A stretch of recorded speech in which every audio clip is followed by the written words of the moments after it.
So let me start by welcoming everyone to the 111th American International Toy Fair, the biggest toy trade show and the biggest playground in the Western Hemisphere. Thank you very much for joining us today. A little bit of history before we do our introductions. The Toy Trends Tea actually started about 4 or 5 years ago when we started seeing more and more bloggers coming to Toy Fair. And they would come and they would say, my gosh, Toy Fair is a little bit overwhelming. There are so many things to see. Can you help us in some way by understanding a little bit about the products and about any trends? So this started with a first presentation to about 40 people in the press room. And every year it's grown and grown and grown. And so this year is our first time to open the Toy Trends Tea up for all Toy Fair participants. And I'm glad that you guys are part of our first audience. So thank you for being here. Woo! That's right. Now the introductions. My name is Stacy Leisner. I'm Vice President of Strategic Communications at the Toy Industry Association. With me today are several of my colleagues that have various roles on a day-to-day basis throughout the organization, but during Toy Fair season, they are our trend spokespeople. And so we have Adrian Appel, Jackie Retzer, Ashley Newman, Kristen Morency, and Isabel Carrion Lopez that are all going to be introducing the 6 trends that you'll be seeing today. Adrian is our lead trend spokesperson, so she gets double duty and she'll be presenting 2 for you. My role is Master of Ceremonies, so I'm going to introduce everything that's happening for the next hour.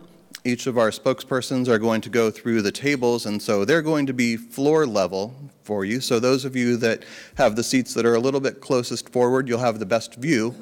But all of you will be able to see images on screen of the same products that we have at the tables here.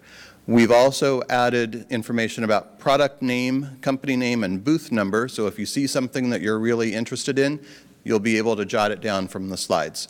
All of our experts will be available to answer questions, and Adrian and I specifically can hang around after our about 1 hour presentation for any specific information that you'd like to hear. But for those of you that are members of the press, you'd probably already seen some of our opening stats. For everyone else, again, I just want to congratulate all of you for helping make this such a record-breaking show. We have 412,625 net square feet of exhibit space. So that means not counting the aisles, we have more than 7.5 football fields filled with toys. Our experts went through, I can't say every product, I can't even say every exhibitor, but we went through an exhaustive process through the whole year of working with TIA member companies, Toy Fair exhibitors, building a database of products, and then beginning an analysis that started in October of what were those commonalities that we were seeing across product categories. And the 6 trends that you'll be introduced to today, Tanyoka, next slide please, represent those 6 trends. Some of them are going to be brand new that we're introducing this year for the first time.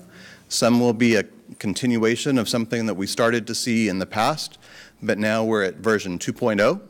So I'm going to let my colleagues give you that introduction to each of the trends, and we'll come back and answer all the questions later. Adrian, would you please start us off with Larger Than Life? Sure. Hi, everybody. I'm Adrian Appel, and I'm here to talk about the Larger Than Life trend. So when we started exploring product back in October, one of the things that struck every single one of us was we were seeing so many big products. A lot, the last couple of years we saw a lot of micro and mini. Back when the recession hit, it was really all about collectibles and products under $5. And there weren't really many of those big wow items. We think what's new for 2014 is really the abundance of these especially large items, and what's important to note is that these all don't pack a big price tag. So you'll find some splurges along the way, but these are items that are really just going to wow kids at the sheer size of them, and they are across all different product categories. So I'm going to start off with some plush over here. These two little guys that I have my hands on are Rilakkuma, and this is a Japanese lifestyle brand. It is really, really hot in Japan. It's about 10 years old, just kind of making its way over to the US, and these are the first plush that are available. These are the largest size. They are retailing for about $199, but they have a whole entire line starting large to small, but again, these are just the larger than life Rilakkumas. Then next slide, these are My Friend Huggles. These are dolls that are made for little girls to hug. So you see that they're large in size, they are not large in price, and it's just great for little kids to have a friend they can take around and they can hug. And they come in all different looks and fashions, and they're really adorable. And again, you know, that larger size item. What girl doesn't want a doll that's the size of them? And then moving along to an iconic brand that you all know. This is from Fisher-Price. This is the Little People. This is a wheel set. And this actually, when you think about, it's on a table right now, but when you think about a kid who's playing with this is for 18 months plus, this is actually the size of the child. So it may not look larger than life right now to you on this table, but when you are, you know, 2 years old, this is just as tall as you. So it's really fun. It has a lot of different ways that kids can play, and you can see it's a completely different product category than the plush we have over here. So that large size is kind of transcending into all different types of stuff. Now, this guy may not look that large, but he's a wind-up toy. So when you think about regular wind-up toys, you know, they're this big. So this is a larger-than-life wind-up toy, and this is from California Creations. And we just love the fact that this is taking that iconic classic toy and sizing it up a notch. So that's really, really fun. Now, Teenage Mutant Ninja Turtles. The wagon is not included. He just kind of came in on here. This is from Jakks Pacific. This is a prototype, but this is an enormous Teenage Mutant Ninja Turtle. So what little boy would not want this in his room? And it comes complete with some nunchucks. So that's, again, another larger-than-life action figure. Now, over here, you'll see the larger-than-life dollhouse. And this is My Girl's Dollhouse, and this is from Wicked Cool Toys. This is, I think, is absolutely amazing. Great for somebody who has a big house, a basement. It's a dollhouse that's actually made to play with larger-sized dolls. So we all know the micro dolls that people have, but so many girls have larger collectible dolls, and this really creates a home for them. So as you see across plush, vehicle, wind-up, action figure, dollhouse. We're sizing it up this year, and we think it's a lot of fun. And now I'm going to pass over to Jackie, for RC Rampage. Good afternoon, everyone. My name is Jackie Retzer, and I'm going to be talking to you today about RC Rampage. What we've noticed, and what you're going to notice as you're walking in the aisles, is that companies are taking those mostly basic, remote-controlled cars and helicopters and really making an innovative twist on them. So whether kids love the Need for Speed or robots or ride-ons, they're really attracting a diverse audience of kids in the toy aisle with the RCs. So first up right here I have from Edutech, their Works line. This is a fire truck. And not only is it a basic fire truck RC, it comes with a storybook. So as kids read the story, there's different codes that they punch in on the truck, and there's 72 LED lights that'll light up different parts of the exterior and teach them about why there's a ladder on the fire truck, how different things inside of it work. So it's fusing an educational component with an RC, which kids will love. Next up, I have the Zombie Runner, and this is by Phantasma Toys. It's an extension of the larger line of the zombie craze, which you'll hear from in a few minutes. But this RC is so cool. It goes around, it can go up the walls and upside down on the ceiling, so kids are definitely going to go crazy for this one. This is the iFly line by Interactive Toy, and it's going crazy over there. So for kids that love to go outdoors and outside, they have a blue jay, a cardinal. This is the wasp. They have a bat. They're great visuals for people not flying, like looking over there, something different than a helicopter up in the sky. But kids also love playing with animals. This is Aqua Racers by Photorama. So what's really cool about this is a different kind of RC for a racing game. It comes with two rechargeable RC speedboats, so there's no batteries and water, and a 5x3 foot pool with the speed course in it. So it's not really about the need for speed, because if you go too fast, you'll jet right out of the pool, but it's about concentrating and memorizing the shortcuts and learning the quickest ways to win. Next up here, we have the Micro Drone 2.0. This is by Extreme Flyers. So this goes 30 miles an hour, 300 feet, and this is kids that really love that awesome need for speed.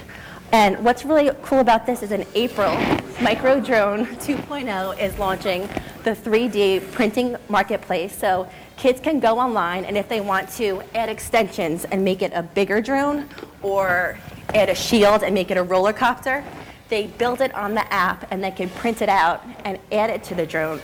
So they're creating their own play. There's no booth number on this slide. Are they here? They are. They're here. I can let you know right after. Next up, we have the Cruiser. This is an RC electronic skateboard. No. Yeah. No. It's a Rampage show. So this is just. So this one is for a more advanced rider. They can do fast turns and cuts. This one can go on smooth surfaces, but this one that I have right here can take rough terrain and go on sand. And there's also one for 100 pounds for a more beginner, but you're completely controlling where you ride yourself. So these are just some of the new, cool, innovative takes that we're seeing in RCs. Next up, sorry, Ashley Newman's going to present to you Full Steam Ahead. Hi everybody, my name is Ashley Newman, and I'm here to talk about our next trend, which we have very playfully dubbed Full Steam Ahead. This trend is all about toys that help teach concepts and skills related to STEM, which I'm sure you've all heard of. Stands for science, technology, engineering, and math. But recognizing that creativity and innovation are also really essential to child education, STEM has recently evolved into what a lot of people are calling now STEAM, which stands for, again, science, technology, engineering, arts, and math. STEAM is a really hot topic right now. There are a lot of conversations taking place across the country about how to bolster STEAM education, and it's impacting classrooms from college all the way down to kindergarten, and definitely the toy aisle, as you can see walking the show floor here today. As with a lot of our other toy trends that you're going to see today, STEAM encompasses a whole range of toys for different ages and across different toy categories. But what these toys do all have in common is that they really get kids excited about STEAM subjects. They want to get kids out tinkering with these toys. They want to get the kids making observations about their surroundings. They want to get them exploring, experimenting, designing, definitely discovering. Through these activities, the toys help kids build their construction skills, their spatial abilities, their critical thinking, their problem-solving skills, and definitely their creativity. These toys definitely are not just about teaching skills, though. They're still all about getting kids to have fun. If kids aren't really engaging with the toy, they're not getting excited about these subjects, and the toys aren't doing what they're really meant to do. So I'm going to walk you through just a few of the examples that I pulled. Our first is Math Explosions from the Young Scientists Club. This is a great game to get kids excited about math. It is a multiplayer board game, and as kids move around the board, they are going to be answering math questions, and they advance when they get the facts correct. They can make their own math facts by going online and using this cool fact creator, so it's really great for unlimited play. As the kids are moving around the board and advancing, they're adding baking soda to a baking soda vinegar mixture that's within a volcano that's located at the center of the board game. The whole point of the game is to be the first player to get the volcano to erupt. So you get a great taste of math, a great taste of science. Kids can learn even more about volcanoes from the fun facts that are on the board. So that's really fun. We're going to move on to our next slide, which is the Power Up 2.0 Electric Paper Airplane Conversion Kit.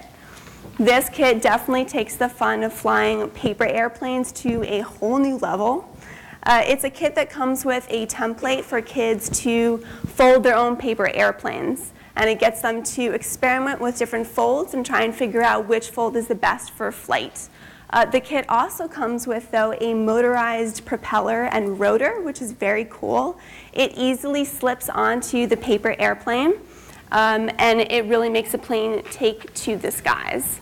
I want to note also that the Power Up kits have already been used by teachers in their STEAM curriculums to teach kids about aerodynamics and the principles of flight. So I'm going to give you a little demo. You're going to have to bear with me because I am afraid I have not mastered this yet. But you touch the propeller to a battery pack and get it going. I'm going to get it some good juice here and see if I can make this fly.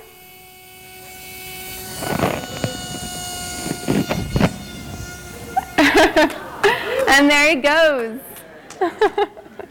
So that's really fun. Our next up is the Deluxe Ruminate Kit from Ruminate. This is a wired construction kit. So with plastic pieces, kids can first invent and then construct different spaces and furniture to go into those spaces. And then they can actually wire up these structures with lights and motors and build functioning windmills, carousels, lamps, etc. The fun goes on. Kids can either build structures that come with the kits, or they can use the pieces to construct any space that they could possibly imagine. So this is really fun. It's designed specifically to get kids excited about STEAM and education, and is particularly geared towards girls. So that's from Ruminate.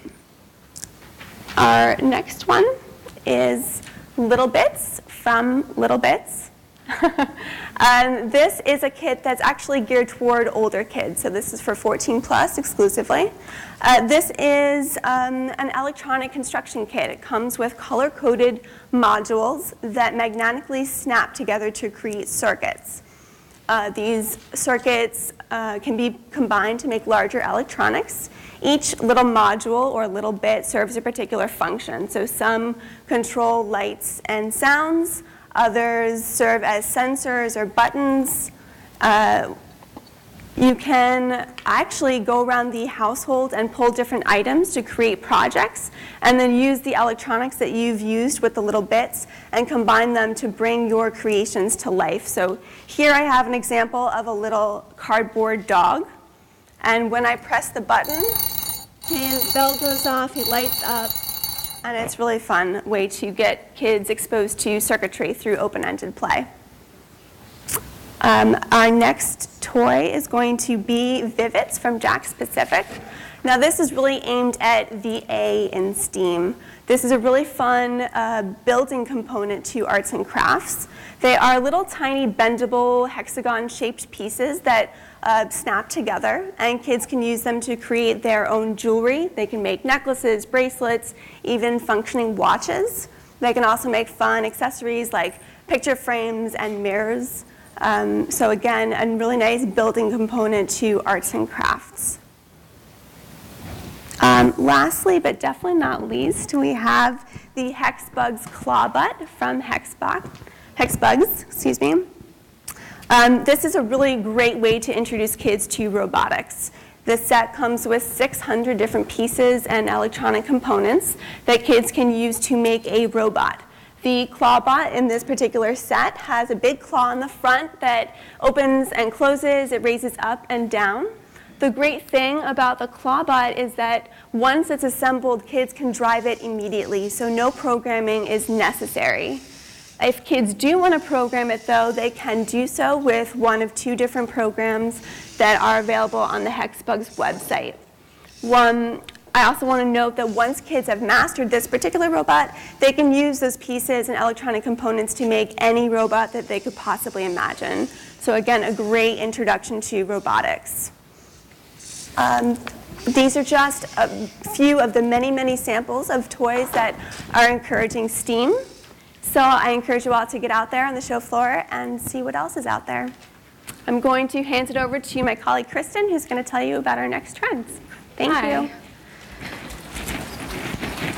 So zombies and monsters are all the rage, as many of you are probably aware from TV shows, movies, video games. They're everywhere. And the toy industry has really taken note of this trend and found really fun and creative ways to bring frightfully fun play into the toy aisle.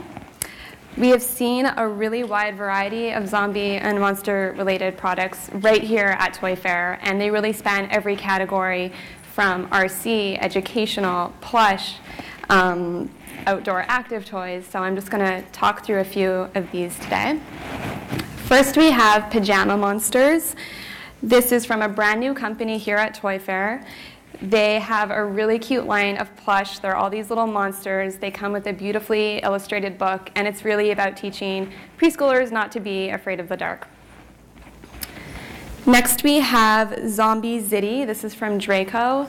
They have a whole line of little zombie creatures. They have these little bouncers. They're super cute and fun to collect. Some of them are going to even glow in the dark. And they also have a play set. I believe that one is the dump truck, and this one is the zombie launcher that I have here. And it's actually going to be used to launch the little zombie guys into slime. The slime's going to come with it. Next we have, this is a great toy at a novelty price point. This is the Monster Poppers from Hog Wild, and they actually shoot up to 20 feet. I'm gonna just, I don't know if it, there you go. Just a great fun little gag toy. We also have the Squishy Zombie from Smart Lab. They have an existing line of educational toys, and they've added this zombie to the mix, and it's a really fun, it's actually an educational toy. It teaches children about the human anatomy, comes with a book. This will retail for about $20. Next, from Monster High, from Mattel, this is, everyone's probably aware of this very popular brand. They have added a new line of dolls called the Inner Monster Dolls, and they're actually a little creepier than the original Monster High dolls. Girls can customize through fashions, and they can actually change their expressions. I know you can't really tell, but just by hitting her head. And there you go. Moving on to active toys, we have from Hasbro the very popular Nerf brand. They've added the Zombie Strike Slingfire. Okay, I'm going to try and not kill someone, but there we go. So very powerful, really fun. This will be out in the spring, and it will retail for about $25. Razor is another well-known company. They're known for having really great active toys for kids. This is adorable. This is for little ones. It's the Razor Junior Zombie and Monster Kick Scooter. As you can see, kids can role play that they're a monster riding around the neighborhood. It's a great active toy. Finally, from USAopoly, we have the very popular classic board games Risk and Monopoly. They have Walking Dead licenses. These are great for people who are fans of classic board games and also really love The Walking Dead, and these games are all about survival of the fittest. I'm now going to pass it to Isabel, who's going to speak about retro toys. Hello, my name's Isabel. I will be talking to the retro trend, or back to basics as well. This is actually a continuation of a trend we started seeing more and more of last year. But this year we're seeing a couple variations, so I will speak to that, and these products represent some of what they are. Initially, we see some products that have been brought back. They're beloved classics that maybe, hopefully, some of you played with when you were little. I sure did. And they have been either revamped to kind of be in touch with the newer technology or just how things look now, or they've just been kept the way they were. So to basically make it nostalgic for the parents and also fun for the kids. So the first example is Lite-Brite. Now Lite-Brite came out in the 60s, and it has been revamped and has been carried now by the Bridge Direct, and it actually has been redesigned to look like, kind of resemble an iPad or a tablet. So, something that the kids nowadays respond to. But they've also revamped all the little pegs that used to come with it, so that there's a much wider range of creativity in terms of like what figures you can actually create etc. And they've also made it so that the screen in the back, I mean, if any of you remember the original light, right? The screen used to be paper, and you would actually have to get rid of it every time you used it. This is actually a magic screen that when you remove pieces, the light goes off, and you can then move them around at will. You basically never have to replace the back. So, and the pegs actually come in shapes now as well, not just like round and square, but actual shapes of the sun, a fish, etc. So it's really much more open to creativity. It's got a little carrying case as well. The Spirograph is also dates back to the 60s, and this is actually was brought back, it's carried now by Cahoots, and they brought it back really pretty much intact, but they made some cosmetic changes that just makes it better, like making sure that you can use any pen to play with it. Originally, there was just one specific pen that came with the toy that you could use, but that's not the case anymore. And also just making it so that you can, instead of making holes to do your art, you just stick it to the paper, so it doesn't break your paper. And then they also actually have a 3D version of it, so that kind of, you know, appeals to more of the modern day. But it's still sort of just the beloved classic. I mean, I saw it and I immediately was like, oh my God, that was from when I was a kid. So, moving on to classic games that have just been brought back exactly as they were. This is Toss Across from Cardinal Games. I'm sorry, actually, I think yes, I'm sorry, I skipped. It should be, this is the Baffling Wire Pieces, and this is, I mean, as retro and as back to basics as you can get. This is just a great set of interlocking wire pieces, and each puzzle is actually different and harder or easier depending on, you know, the pieces. And basically, it's really great for dexterity and also brain teasers. But it's so basic and so classic that anybody can relate to it, and it's just a great toy for parents or grandparents to play with their kids.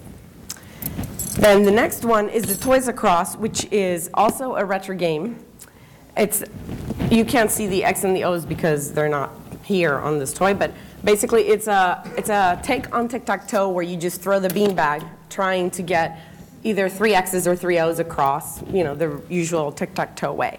And it is intact the same way as it used to be. Slightly modern packaging, and that's actually one of the other things that we're seeing with these toys is not just the toy is retro, is the packaging is inspired by the retro design, being the design elements, or simply, like in the Baffling Wire Pieces case, just completely looking exactly like it used to look when it first came out. So again, appealing to the parents and grandparents which are actually buying the toys, but then making it fun for them to play with the kids. Then we have, this here is Rhodey the horse. Oh, I'm sorry. Sorry, the dolls. All right, sorry. These here are the Dorothy dolls, and this is a great example of another trend, which actually these two toys represent, which is an anniversary trend. Toys, when they have a major anniversary or a property, like in this case, the Wizard of Oz is turning 75, so companies will tend to either come out with the toy as it used to be or bring out a limited edition version of the toy inspired on that property. So in this case, Madame Alexander has brought out the 3 dolls from The Wizard of Oz, Dorothy, the Wicked Witch, and Glinda as well. But instead of making them exactly like the original Dorothy's and witches from the movie, they kind of gave them a little bit of a twist. I mean, Dorothy, rather than having her famous red shoes, she has this very cool looking red go-go style boots, which I think are awesome. And her Toto, which is in her little sling pack, which is actually very modern looking, is actually kind of robotically inspired. So, which actually I think sort of also hints at the Art Deco period of when the movie was actually made.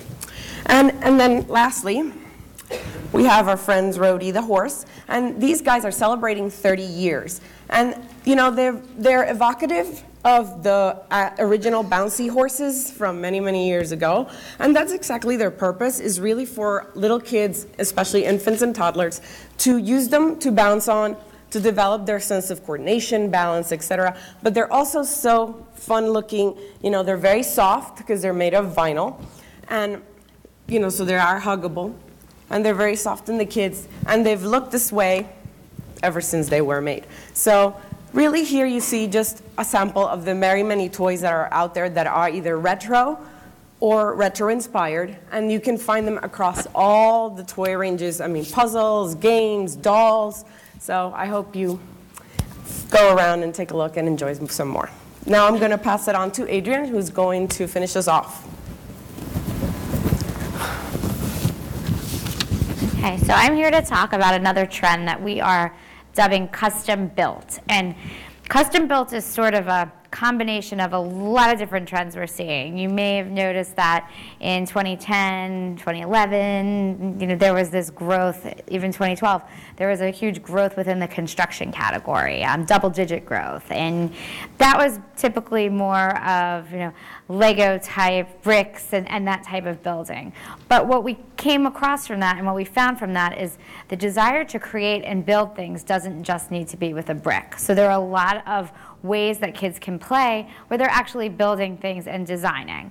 And that kind of introduces the customization. And that's a huge trend I'm sure many of you are seeing as you're walking the aisles of Toy Fair. So think about when you're building and creating, it really allows kids the freedom to customize. So they're making the toys their own. They are using their imagination to mash up figures on their own, and I can go through a lot of things. So this custom built is talking about building, it's talking about arts and crafts, and it's talking about the combination of play patterns, and even with a lot of fashion and creating and designing. So I'm going to start off with Lego Mixels. And these are out now. These are brand new, a joint venture between Lego and the Cartoon Network. And you'll see these are little figures that kids can actually build, and they're the Mixels. They come in this little pack. They are very affordable, and then kids can mix them up and mash them up. And they do have entertainment that goes along with them. So this is just a fun new way to create and build. Then we have Dress Up to Party. This is the Mega Craft Kit. This is from Palm Tree, and this allows little girls to make rings, necklaces, bracelets, crowns. I have all these little things that we had made for us.